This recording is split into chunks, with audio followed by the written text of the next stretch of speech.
Nakakalungkot na balita, pumanaw na nga si Flip-Top Battle MC Romano Trinidad dahil sa stage 4 liver cancer. Hindi na nga kinaya ng rapper na si Romano ang kanyang iniindang sakit. Kaya naman biglang nalungkot ang kanyang mga fans at mga kaibigan at mga kapamilya sa balita ngayon lamang February 27 sa kanyang pagpanaw. Agad naman nagtrending sa social media ang pagkamatay ng rapper na ito. Nakikiramay ang mga fans at ayon sa iba ay nabawasan na naman ang isa sa magagaling na flip-top.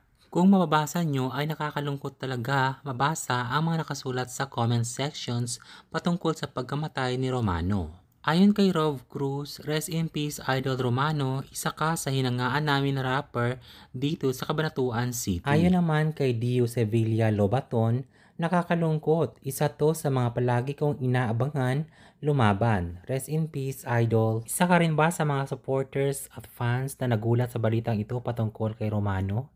Ano ang masasabi mo? Mag-comment na at mag-subscribe para palaging updated sa aking showbiz updates.